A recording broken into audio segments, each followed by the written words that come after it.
So while I was thinking about topics to talk about with this particular series, I realized that there's a subtopic that I could kind of explore with this series. And that's things in TV shows and movies that I don't fully understand. When there's something in a movie or a TV show that I don't really enjoy necessarily, but I enjoy the movie or TV show overall, I was a bit confused as to how to address it. I could review it and address it there, true, but sometimes it's just a bit tricky, especially, for example, if it's one thing that happened in one episode over a season of a TV show.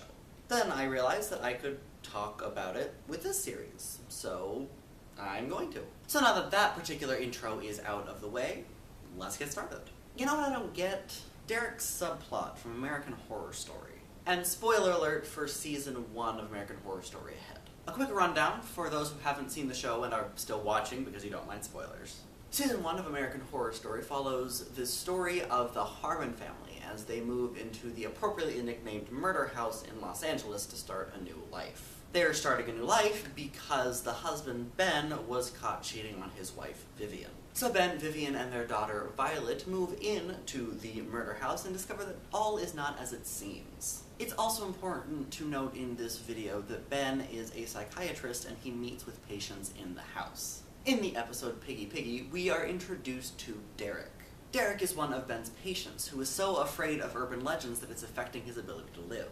The most recent urban legend that Derek has latched onto is the Piggy Man, a former butcher from Chicago who would always wear a pig mask while slaughtering pigs until one day he was torn to pieces by pigs. In true Bloody Mary fashion, if you say the words "Here Piggy Pig Pig" in the mirror with the lights off, the Piggy Man will appear and kill you. Derek is so frightened by this urban legend that he can't look in the mirror at all, even to shave, whether the lights are on or not. But he wants to overcome this fear so that he can continue to live, and also so that he can have company over if he so chooses, hence why he's meeting with Ben. Ben's first attempt to get Derek to move past this is to try it in the bathroom in Ben's house so that Ben can be there. This doesn't go well because this is the murder house where if you die your ghost is tied to the house, so Derek inevitably sees a ghost. But Ben eventually encourages Derek to try it out in Derek's own house by himself. So he goes into his bathroom, gets up the courage, starts nervously saying it, gets more confident, and then immediately gets shot by a robber who is hiding in the bathtub.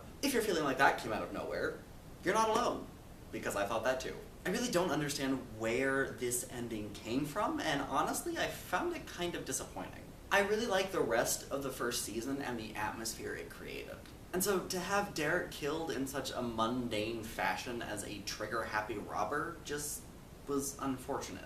And it also didn't make sense. Like, seriously, this robber is so offended about possibly being called a pig that he just straight up shoots the guy? And if he was there to rob the place, why was he hiding in the bathtub? And did no one else hear the gunshot? It's true that we don't know where Derek lives in terms of whether or not he has any neighbors, but it still seems like someone would have noticed at some point. Because here's the thing, this never comes up again. I mean, Derek, one of Ben's patients, gets killed, and he's never even referenced again throughout the entire season. This is not the first time one of Ben's patients has been killed, and there was this whole investigation with that one, but apparently Derek's just not important enough to warrant that. To me, it just seems so rushed and out of nowhere. Like, they really wanted to get rid of Derek's character, but they didn't want to do it in a supernatural way, so they just kind of real quickly came up with an idea. And that idea was an idiotic, trigger-happy robber who shoots first, and that's it. Again, it's just really disappointing, and I don't get it.